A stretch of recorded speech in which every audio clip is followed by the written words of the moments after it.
I can imagine that a lot of listeners are saying that one of the strengths of your pitch line, I'll call it, is that you have all these factual credits behind you. You know, it's not just that you're saying, I'm the best out there about email marketing for authors. You're saying, I have these awards and I can show them to you. I have these best-selling banners, I can show them to you. I have this many books and I can show them to you. But if someone is really early in their career and they don't have those kind of very clear markers of professional competence and professional accomplishment, how would they go about thinking through the pitch they want to make, the networking outreach that they would want to do? Hello, fellow creative voyagers. This week on the Indy Author podcast, I talk with Dale L. Roberts about building your brand through networking, including how connecting with industry professionals, participating in community discussions, and using online platforms can significantly impact your author's success. We discuss the need for a clear author brand and effective networking strategies, offering practical advice on overcoming imposter syndrome and representing your value with confidence. And now, let's hear from Dale L. Roberts about building your brand through networking. Hello, and welcome to the Indy Author podcast. Today, my guest is Dale L. Roberts. Hey, Dale, how are you doing? Hey, I am fantastic. 50-time guest. Where the heck is my gold jacket at, by the way? Been waiting for it. I know. This time, I actually counted because I know this comes up every time we chat. I think this is your 5th solo appearance, but you've been on many more than that. You've been involved in many more episodes than that because you have been a very gracious contributor to my perspectives on where multiple past guests provide content. And then sometimes it's hard to keep track of like how many times we chatted where it was for the Indy Author podcast, how many times have we chatted where it was for something else. So yeah. You've been on self-publishing with Dale a good handful of times already too. I enjoy talking to you. It's always a blast. And I love your podcast. So whenever you invite me, I'm like, I'm in. There's never a no for you, Matty. Never. I love hearing that, Dale, and I love having you here. So the one thing I did want to mention, which it might be a little bit new in terms of your bio, is that among your many other accomplishments, you are now the host of the stream of the newly refurbished Self-Publishing with Ally podcast that is focused on branding, marketing, and promotion. So you have been a host of the Ally podcast for a long time, but we recently sort of overhauled the podcast a little bit, made them more specific to the different processes of publishing. You were kind enough to take on the branding, marketing, and promotion stream. So as soon as people are done with an episode of the Indy Author podcast, if they'd like to head over to the Ally podcast and check that out, they will find you there as well. Yeah. I did for the last year, I was doing the Reaching More Readers segment, monthly segment with Holly Greenland, but Holly's gone to move on to brighter pastures and some other things. And so that's where you guys transitioned me into the new role of being an interviewer and getting to interview just bright minds and experts within our industry, which you don't have to twist my arm. It's literally like getting free coaching. It's a huge reason why you and I both do podcasts where we interview people, because selfishly, we kind of want to learn for free. And in the same instance, we're just bringing everybody else in along for the ride. But you've introduced me to some amazing guests. Oh my gosh, I hit it off so well with Todd. Get out. Todd is just I recommend anybody that's listening to this, go back to her episodes with Todd, because you already had, 2 episodes with him? Yeah, I had 2. I think recently it was 261, which was basically about fiction collaboration with Todd Fonestock. And then there was an earlier one about selling in person at author events and cons and things like that, which was super fun. Yeah, I love getting to meet new people in this industry. There's nothing that excites me more. And I think this is the perfect segue of us. Yes, it is. Here we go. I'm pitching that softball over to you. Because today we are going to be talking about networking for authors. And so, as you say, this is the perfect tee up for that. And whenever someone has devoted time to write a book on a particular topic in the author world, I always like to ask, what did you see going on among yourself and your fellow authors that made you feel like networking for authors was a topic you wanted to dive into?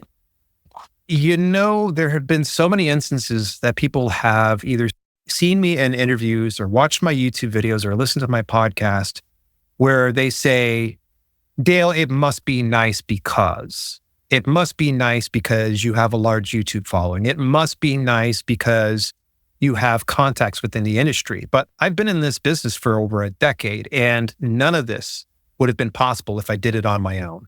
If I never got to chat with Matty so many years ago I wouldn't have had the exposure to her audience, and likewise brought her over onto my podcast. We've had so many great collaborations between the two of us. Mhm. We've even been introduced to other people within the industry. I believe I've introduced you to a couple people in the past. Yeah. If I haven't, I need to correct that immediately. That's good. That's good. But I think maybe you introduced me to Michael Laurent. hey, that's great. That's I good. think that might Michael's have come from awesome. Yeah, and you guys became co-authors. So, which fantastic read, page to platform. Highly recommend it. If she doesn't say it, I will say it. I really thoroughly enjoyed it. I bought Thank it on you, Dale. Kobo and read it there, and I still need to post a review. So please don't give me a hard time. But all that to say this, that I just noticed just from commentary from authors and saying it must be nice. And the thing is there's nothing special about me. Don't have a family member that got me into this business. I don't have like a rich upbringing where I've got a deep, bank account or anything else like that. I have the same opportunities everybody else has throughout the world. And so my thought was, how do I illustrate this in a way that people can kind of understand? And so rather than like my other books are very tutorial based, like advertising for books teaches you guys how to do Amazon advertising. Okay, cut and dry. There's not going to be too much commentary going on. It's either facts or not. Okay. And I like to put facts in my book. Mhm. Whereas with networking for authors, not that I put a bunch of lies in there or anything else, but I put a lot more, personal stories Mhm. and some of the struggles I've went through. And so that way people could kind of understand that, no, this was not an easy business for me, but it was made so much easier when I connected with other like-minded individuals, whether through business or personal connections, because that makes a huge difference. And I see a lot of authors out there struggling, and they're doing it to themselves. They're purposely isolating themselves. And that is dangerous for your career. That is just the death knell, because you can write a book and you can publish it, no problem. And you might get, some ads running on that book. But if you really want to see massive growth, start connecting with other industry professionals. No, you don't need to host a YouTube channel to do it, although that does definitely help. You don't have to have a podcast or anything else like that, but being active within different communities. Like I've got a great Discord community myself. Wide for the Wind's got a great community. StreetLib, another publishing company, they've got a great community. Ally, fantastic community. There's so many ways that you can do some networking that doesn't involve you having to know just the right person. Everybody's the right person. You just got to give everybody a chance and put your effort into it. One of the things that I thought was very interesting is we've already mentioned a couple of examples where building that community has made opportunities available, like co-author projects.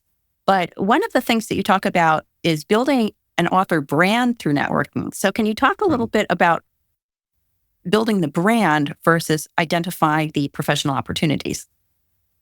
I think there's a lot of instances where authors have the best of intentions when they're going to write and publish a book. They do. Everybody does. Nobody ever sets out, well, very few people set out to make a crappy book.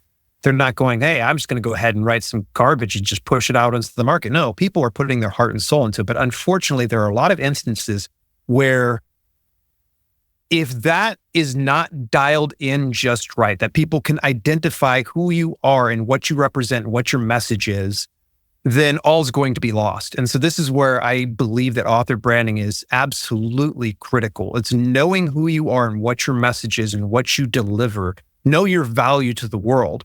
That's your author brand. That's what you want to lead with. And if you just go into, let's say, I'm just going to throw a random thing out here. You're at a business mixer of some sort. There's a bunch of companies there and different business professionals cramming cards into your hands and such like that. If you don't have your author brand dialed in and you don't know how to summarize exactly what you do within a sentence, then it's going to be tough. It's going to be hard. You can't just simply say, hi, my name's Dale. I'm an author. Great. What's that do for this person? Yeah. How does that relate? What can they, pull? What can they extract from this information that's going to make this a meaningful conversation? However, it changes when you say something like, hey, I'm Dale L. Roberts. I'm an award-winning author that I show people how to write and self-publish books. And they're going to go, oh my gosh, yeah. And I could throw in something about YouTube. And that is going to be something that is a point of relatability. So having an understanding and a firm grasp of your author brand is going to make a huge difference. No less, it's going to give you better confidence when you're approaching people if you know exactly who you are. Now, if you don't know who you are, it's going to take some soul searching, and that's going to take a little bit of reflection, and maybe even speaking with people that you know that are familiar with your work. That's going to help you dial that in. I know there's a lot of people out there that aren't sure. They're like, well, I'm a young adult fantasy author. Okay, great. That's a good start. But can you build on that? What is that value that you bring? What is so unique about your books that someone should look into that? Because we want to see that you're a young adult fantasy author. Great, that's fantastic. But what else do you do? Like, what is there something that's special? You could be an award-winning author. Maybe you're a best-selling author across all of the Amazon platforms or something like that. Figure that out. But if you can say it in a sentence, that is the best way to go, especially when you're building any type of network connections. Now, knowing when it's a good fit, it's all about timing. But never judge somebody upon initial, introduction. Like, oh, this person's a plumber. Pass. You have nothing to do with my young adult fantasy stuff. Do they, though? You don't know if this plumber might have a book club where they read young adult books. So never dismiss somebody. Always know that there's value in every conversation and interaction that you have. Even if it's something as simple as you might meet that one blowhard that has to stuff the business card into your hand despite you not asking for it. Like, what are you doing? Like, Yeah. I don't want to throw this away for you. You throw it away yourself. It's one of those instances, but you will learn something from that interaction. And who knows, maybe that eventually down the road, that person will see the light and you might find that connection could be all the difference in making your author brand a success and making it undiscoverable. A couple of thoughts about that. One is that one of the common topics when talking about networking or community building for authors is this whole idea of how do I do it if I'm an introvert? And as I always say, I don't like to lean too hard on the all writers are introverts thing. But I think one thing I'm hearing is that you almost have to develop a persona that you can think of as your brand and be very clear about that. So let's say there was someone who knows everything there is to know about email marketing for authors. And the brand they want to portray is, I know everything there is to know about email marketing for authors. I think sometimes people in these networking situations get shy about waving their own banners. And so even though it may be true that they know everything there is to know about email marketing for authors, maybe their book hasn't been hitting bestseller lists, or maybe they've only been at it for 3 years, or maybe whatever. And so now they start sort of dialing it back and saying, well, I may know everything there is to know about email marketing for authors, but I've only been doing this for 3 years. So they're like undermining their own persona and brand. And I think a solution to that can be, if you go into these situations, go in saying, I don't really want to use the word pretending, but I'm going to pretend like I'm the best person on email marketing for authors. Not only is it convenient to be true, because it's true, but also that it provides that positioning statement, kind of like you described. And I think it can give you some borrowed confidence in presenting yourself in a way that is making that networking opportunity appealing to the other person that you're interacting with. So true. It's not that you have to fake it till you make it. I'm very much an introvert.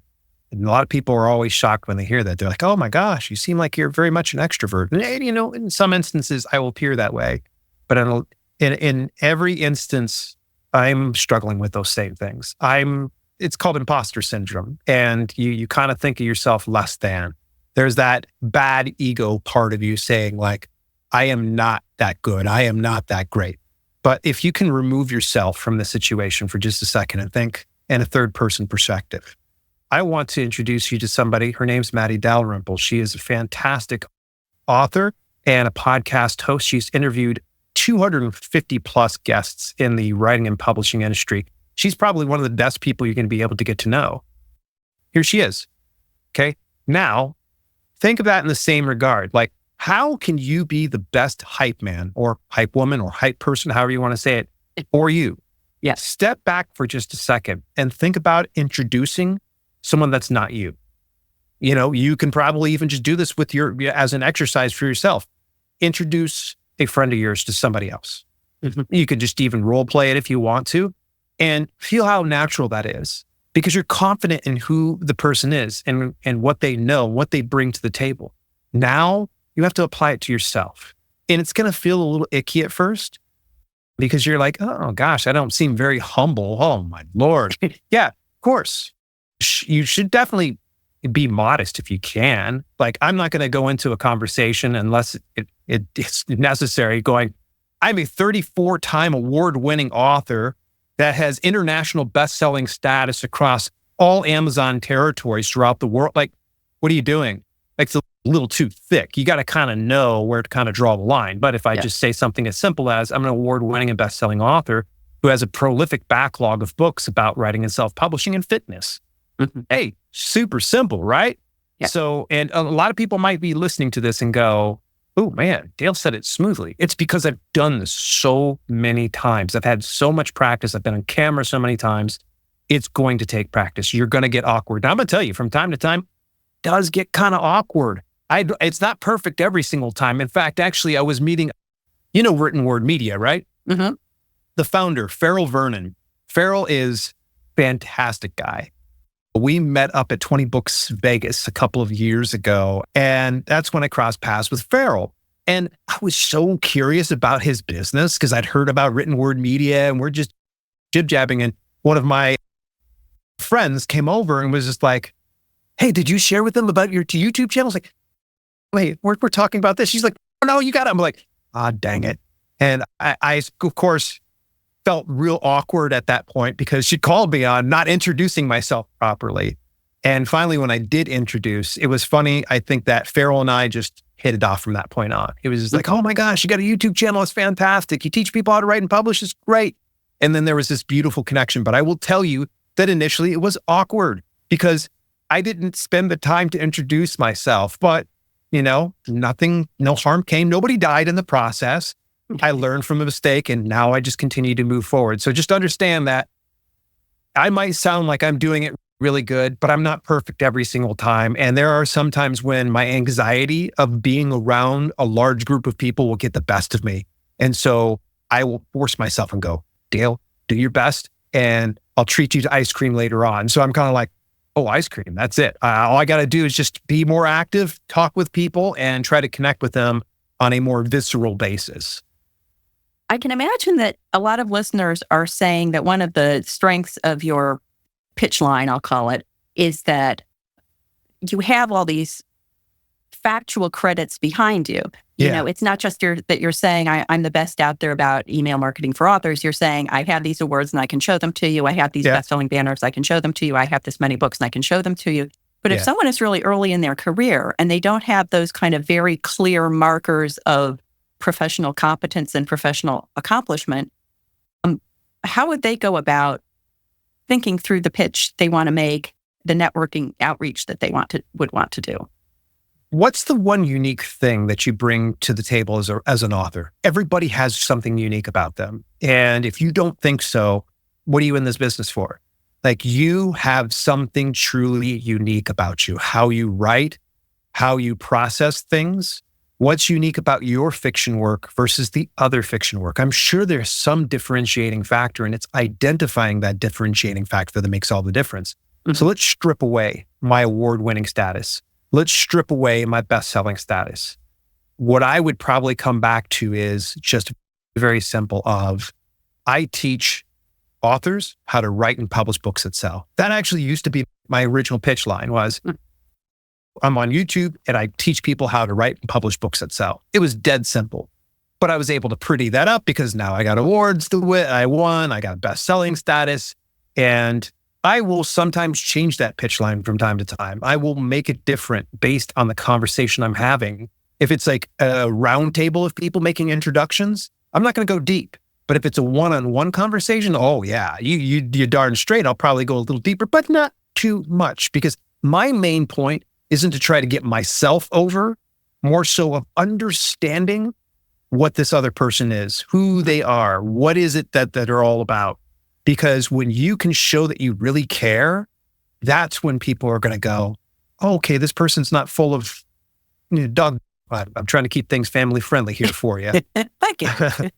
And that's the Yeah. thing is try to be invested in the other person, but also don't do it to the detriment of yourself, because you still need to, still need to put yourself over as well. You need to get it to where you're sharing something truly unique about you, because chances are very likely when you show that you care to the other person you're having the conversation with, they're going to return that in kind because they're going to find you fascinating. That's the craziest thing. You ask questions from people, they find you fascinating. They're like, oh my gosh, this person's fascinating. No, I'm not. I just asked a bunch of questions because I was curious about you. Yeah. It's an incredible thing. I mean, I think from firsthand how many guests you have interviewed over the years. Like, you've asked a lot of questions, and chances are very likely every single guest goes, Matty's awesome. She's fantastic. You probably just asked questions. That's all you did, Yeah. right? You always win friends by expressing and demonstrating interest in the other person. And so I think the more you can make these kinds of interactions a conversation and not a fire hose of information at the other person, like you don't want it to be, I have 30 seconds to, tell you everything about myself that I can. If you're entering it into it in a more conversational way, then that's going to be not only more productive, but I think much more comfortable for people. Which actually leads me to another question I wanted to ask, which is, it's easy to imagine some of these in an in-person setting. So you're meeting someone at the mixer, you're having dinner at a conference, whatever that might be. But a lot of people have more opportunities on online platforms than they would in-person events. So are there any particular tips that people should keep in mind if they want to be doing this networking in an online environment? Online environment, you have tons of opportunities out there. Networking isn't just simply a belly to belly, situation, eyeball to eyeball. You can still, and in fact, I would say a vast majority of my connections came through online. Like, you and I have never met in person, which is kind of sad. Why haven't we met in person? It's kind of sad. Yeah, we definitely need to meet up in person one of these days. We're just one state away from each other, right? I'm in PA. Yeah, that's true. You're right in spitting distance for sure. Yeah. Get there quicker than a hiccup. But with online opportunities, there's so many. Now, the very first thing I would say is there are so many virtual online conferences, like everyone and their mother. In fact, I think my mom's probably running a virtual conference next week. All joking aside, there are a ton of online conferences. The very first thing you want to think about is, okay, look at it from a global standpoint of authorship. If you can find virtual conferences that scratch that itch, that are for authors, that are for writers, that's probably going to be a good area to go to.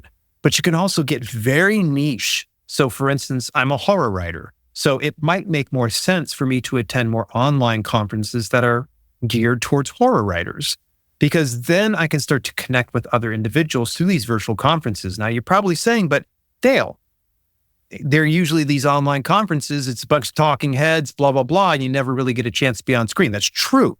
Quite a few, and they do. But the networking can still happen within the chat. And I will tell you firsthand that I've been in online conferences, and I've even ran some online conferences before. And I love it when viewers are interacting with each other. That is so cool. I don't care if they're having a completely different conversation from what's going on during mine. Like, that is awesome. That is community. That is something that I love to embrace. And don't be afraid to just start up a conversation within a live video chat through an online conference. Now, there are some online conferences that do offer the networking opportunity. So for instance, they'll get like a Zoom meeting together, and then they'll have breakout rooms where like 5 or 6 authors go here, 5 or 6 authors go there. Those are so cool. Like, it's so much fun. But in the event that you don't find any online conferences like that, start your own. Like, you literally don't need any money to start something like this, because you could do something with Google Meet, I think it's now, or they used to be Google Chat, and they changed their names so many times, but that's free. Zoom offers you up to 40 minutes of free streaming, so you can always be able to connect that way. Don't be afraid to take the reins. If you see there's a gap in the market, then chances are very likely there are other authors out there just like you that would love to have the opportunity to do some type of networking. But those are just a couple of great examples. Another good example is, we've already mentioned before, online forums. Ally's got a great one. Streetlib's got a great one. Fictionary's got an excellent one. Dale Roberts has got a fantastic Discord community. There are so many ones that you can kind of break into. In fact, I love over my Discord community that there are a bunch of different channels. And there are some authors that hang out in some channels more than the other. There's like a channel for fiction writers. There's a channel for nonfiction writers. There's a channel for advertising. And they get connected this way. And I see sometimes go, hey, could you DM me some stuff? That right there warms my heart. That makes me think like, okay, this is really working, because a community is not just a community because my big face is on it, my orange shirt and my bald head or anything else like that. It's a community because people come together and converse with each other, or conversate, if you will. They get together and chat, and that's going to be the important thing. And the really nice part about doing something online is you have this veil of safety. Like there's never this direct interaction. So if something gets completely awkward between you and another person, you can always delete your comment, or no one's going to care within another 5 minutes from now that you might have misspelled a word or something like that. Mm-hmm. It's beautiful about doing online. And I've met some really cool people. And I know this is a long-winded answer, but I'm going to share with you one of the biggest and best decisions I ever made was through Twitter. Now, this is not me endorsing Twitter or saying that you need to go over to Twitter, or X as it should be called. But years ago, I was just link dumping over on Twitter. I literally I had automation that would shoot out and link dump all of my stuff for my YouTube videos, because my point was to try to get more YouTube followers. Little did I know that link dumping would actually lead to an interaction with Kevin Tomlinson. Now, I believe you know Kevin. Kevin was the former director of marketing over Drafted Digital. Mm-hmm. That was the biggest, oh my gosh, Kevin introduced me to so many people. First of all, he got me introduced to the Drafted Digital team, and I just love them with all my heart. Absolutely just a fantastic team. Now, if you don't like Drafted Digital, my apologies, but I'm kind of biased. And Kevin made that Everybody loves Drafted Digital. Right. Yeah, exactly. And the other ones, they can just go stand in the corner. But Kevin introduced me to probably, I would say, one of my best buds, Johnny Andrews. Johnny Andrews is an online business strategist. He's an OG self-publisher. He started self-publishing well before there was Kindle, back in 2006. And I've been introduced to other people through Johnny's network. Let's see, another one, Brian Meeks. He introduced me to Brian Meeks, another one, great expert in book description and Amazon ads. Another really good friend of mine. He's introduced me to other people. And this made such a much more positive impact. Thank goodness I was link dumping on Twitter. From that point on, I realized this is not a link dumping ground. This is literally a place that is filled full of opportunity. Just don't let it go to waste. Yeah, it's interesting as you went through those names. Kevin Tomlinson has been a podcast guest. Brian Meeks has been a podcast guest. And the example I think of, which I think is a great illustration of the virtuous cycle of this kind of activity, this kind of community activity, is that I had been doing articles for Writer's Digest, and they were interested in getting more indie voices in Writer's Digest. And so they sent me a note and said, hey, if there are any indie authors you think would be good to do a profile on, or write an article or something like that. And I pretty much opened up my podcast list and I started going down, and I sent them, maybe 5 or 6 names. And I said, I think these people would all be great to profile or solicit an article from. And I'm now starting to see those people showing up in the pages of Writer's Digest. Nice. And then I'm always careful in how I describe this, because I don't want it to sound like a quid pro quo. But now the people who are now have added Writer's Digest to their resume are much more likely to call me up and say, hey, I am going to this conference, or they just put out a call for speakers for this conference, and I think the talk that you gave on blah, blah, blah would be perfect for this. So I strongly recommend you get in touch with them. And it's just so nice. And it can't be said enough that there is no community of professionals that is more generous than indie authors. And the good karma will come around. If you help somebody get an article placed in a magazine, maybe it means that there's going to be some issue of that magazine that you otherwise might have gotten an article placed in, but you can't because they took your place. But the potential benefits are so much more wide-ranging than that, that it's a real, it provides both moral and practical business incentive for being very generous in those areas in terms of helping other people network. Yeah. Goodwill goes a long way, a long way. reciprocation, you should have no expectations of that. However, you do need to start to think to yourself in a very practical, way, like, okay, this person's given a lot to me. Like, if for some reason, like, so Matty's interviewed me a number of times here on the Indy Author podcast, and I'm forever grateful to her for that. And I always try to extend that in return. She never expects it. She never is like, hey, you need to have me over on your channel. It took a while actually before I got you on my channel, right? But we did finally get you on there actually a few times already. So, and I can think of even times where we did the writing community chat show together. Remember that, where we played the game show together? Yes, I do. And so there are so many ways that goodwill can kind of go. You just want to always think of it in a two-way street if you can. So don't be that type of person that takes. I ran into an instance where I had another YouTuber that took, and the one and only time I ever asked anything, the person rejected me. And I was like, okay, this was a very small ask. I wasn't asking for you to donate plasma or to give up your firstborn, but all right, well, it made me a lot more reluctant to have that goodwill towards that person. And since that actually has happened, I've stopped, because my thought is I'm going to do goodwill to those that can see that it's going to benefit their business, and hopefully it'll reciprocate it. Now, will I hold it against them? No. But in the same instance, if I've given enough goodwill that you haven't reciprocated, chances are very likely I'm going to go over to the other person that's going to be more likely to reciprocate in some capacity. It's not like I'm over here, though, keeping like a scorecard. Be like, Matty, 5 interviews. Okay, I got to get 5 more interviews over here, an introduction right over here. No, I'm not keeping score, but you'll know when someone's taking from you and not having anything in return, or when you go to ask them for one small favor and they reject you, then, and you got to kind of go, okay, maybe my goodwill is being misplaced. Maybe I need to go over and focus on somebody who could appreciate this in some capacity. But it's kind of a contentious topic of like, how much goodwill do I do before I cut them off? There's never any like formula out there, but you'll know, like I said, in this instance, this one YouTuber, it was a lot of give. And it was like, okay, I was just becoming at this point, their vending machine, where they were just, anytime they needed this connection, like, great, awesome. But then I go and ask for this one favor, and that was a problem. I was, okay, well, I'll probably just go ahead and work with somebody different at this point. Yeah, as with any relationship, the networking is dependent on both people benefiting from the interaction, and that can be both profitable and fun for both people involved if you found the right people to partner up with.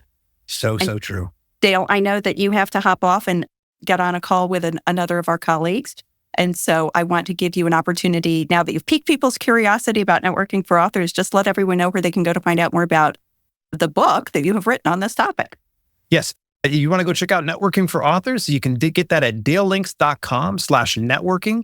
You get more details. There's a lot of like very personal stories. I feel almost like it's my best attempt at having a memoir with a nonfiction book kind of fused into one, because you get to hear a lot of my embarrassing mistakes. You get to hear some of my best successes. You get the exact blueprint from an introverted author about how I was able to do it. And even if you're an extrovert, you'll be able to take this blueprint and apply it yourself. Again, that's dalelinks.com/networking. You'll find that book everywhere in every major online retailer and library. So great. Well, Dale, thank you so much. Always lovely to chat with you. Thank you, Matty. I hope you enjoyed my conversation with Dale. What strategies do you think new authors should use to market themselves if they don't yet have awards or best-selling books to showcase? I would love to hear your thoughts. Just leave a comment on YouTube. And if you got value from this episode and were thinking, I wish I could buy Matty a cup of coffee, you can do that. Scroll to the bottom of any page at theindyauthor.com and click Buy Me a Coffee. Until next time, here's wishing you favorable winds and smooth sailing on your creative voyage.